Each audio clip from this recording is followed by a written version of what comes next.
Do you get bursts of motivation to study after watching an inspirational video, but then crumble back into unproductiveness the next day or even the next hour? Are you a good student that wants to do better, but desperately struggles between one motivational speech and the next? I'm about to give you the secret sauce for only 10 minutes of your time that consists of 5 tips that will make consistency in school much, much easier. Let's get into it. Number 1. Lock in. You should lock in to the identity of someone who is a disciplined, good student who enjoys school. If you want to be someone who crushes school and is consistent in it, you have to first think you are one. If in your head you are someone who is struggling in school and is trying to get more consistent, you'll have a lot less success than if you are just someone who is consistent and enjoys school and is good at it. In your head, what would be the best identity that you would want of someone who is really good at school and is able to enjoy it and be consistent in it? How would a person like that behave and what would they do? And then from now on, whenever you say lock into that identity that you create for yourself. If you want to be better at school and more consistent, then being able to find enjoyment in it will make it so much easier.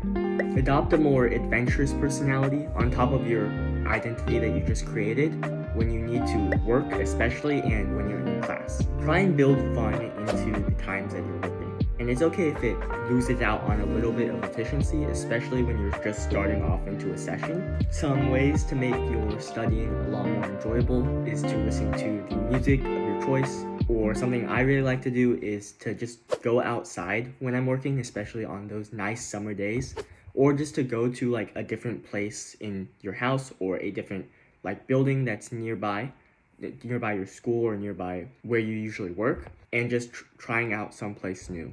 You can also just reorganize your desk setup to make it more appealing to work and get a study buddy to join you. And try and approach classes like a game and try and engage with them in that way, since you're at school to learn and you won't be that bored if you engage with your class as well. You can think of classes as those like main mandatory story quests, homework as the side quests, tests as like the bosses that you can work with others or grind to try and do well at, and studying as how you level up your own skills. While in your main quests, try and understand and engage with the topic in class as best as possible by asking questions, taking notes to keep you focused if that helps you, and working with your classmates. And that brings us to our second tip, which is to use other people as best as possible.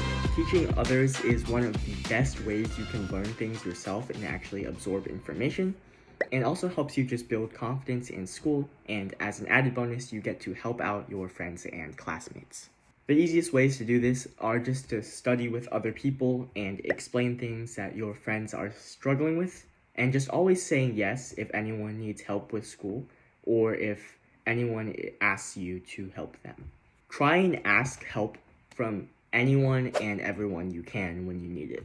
Don't feel guilty about it, and generally speaking, people like when other people come and ask them for help or for favors, because it makes them feel smart and feels like their opinion matters. Whenever you're struggling, especially if there's other people that you can easily reach, don't try and just slam your head into a wall repeatedly and try and tackle things yourself. Ask anyone you can. You can ask friends, your teachers, or even your parents. And for tests, especially the big ones, work together with people to tackle them so that you can learn in a more fun way and more efficiently and help basically fill in each other's weaknesses.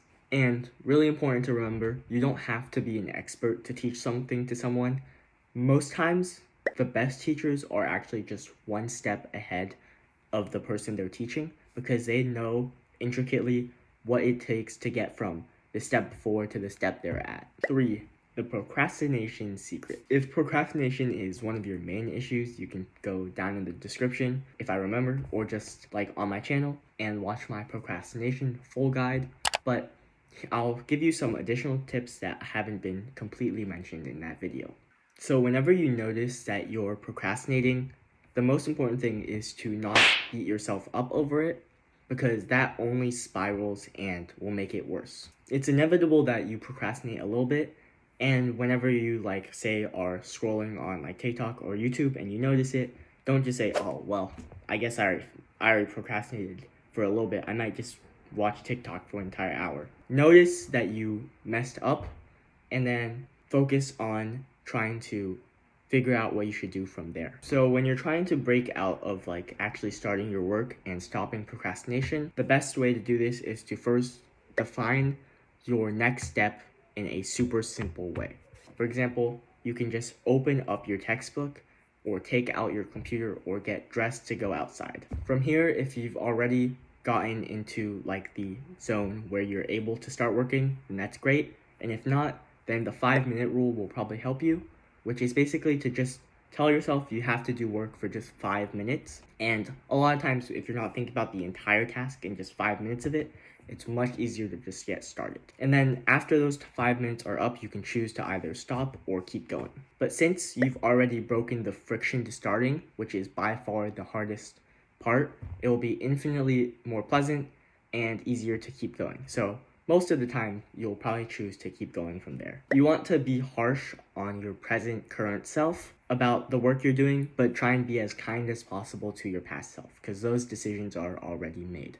Number 4, prioritization. Prioritizing is the best way to not fall behind. To do this, you just want to prioritize like your assignments and tasks by agency and by how important they are. And you can do this by just making a list. And one of the best places to make a list on is called Todoist, which is the app I use to manage like all of my tasks. You can access Todoist both on like the web browser and the phone, which is what makes me like it so much. And you can add the due date and also the like priority and importance to every task you make, which will help you decide and narrow down what tasks that you should focus on. For any readings you're assigned, like in English or social studies, you should really focus on the readings that actually make like relevant arguments about something rather than the readings that provide you with context or give you descriptions. Now, the best way to get prepared for a test after you're already somewhat knowledgeable about like the topics by doing the homework and doing a little bit of studying is to create mega study guides, which are basically like mock tests using the notes that you've compiled or using the problem sets and problems you've been given on those math and science classes. Using those things, make yourself some quizzes by making questions out of like your notes or problems. And just by writing down those questions, you'll have the questions and the answers, you'll already learn a lot. And then testing yourself and going through them and then marking the questions and stuff that you don't actually know how to do, and then going back through and doing them until you've mastered everything is the most efficient and effective way to get ready for a test. And when studying, you really want to space out your work in advance of the test and quiz yourself steadily, because this will take a lot less time overall than just cramming in those last few days before the test, and you'll learn the stuff so much more efficiently. Like cramming for an hour in a single block is a lot of times less effective than doing 15 minutes one day and then reviewing 15 minutes the next day, since your mind's exposed to the same questions and knowledge after like an interval of rest. It'll retain the information a lot better. Number 5, accept.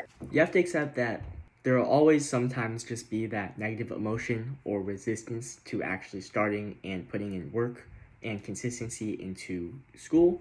That voice that tells you there's no point, why should you bother, right? And everyone feels that from time to time. Even successful people doubt themselves, and they just simply show up and continue despite that. So when you feel that negative emotion or doubting voice in your head, just acknowledge it, feel it, and work despite it and break its power over you, because there's nothing more empowering than that. And since you made it to the end, I'll give you some action steps, some work that will help you get like 2x or 3x value than just watching the video alone. The next time you need to do work, which is probably honestly right now, immediately feel like that resistance and blocker pulling you down, and go define your simple task and get to work. All right, don't procrastinate on that. Thank you.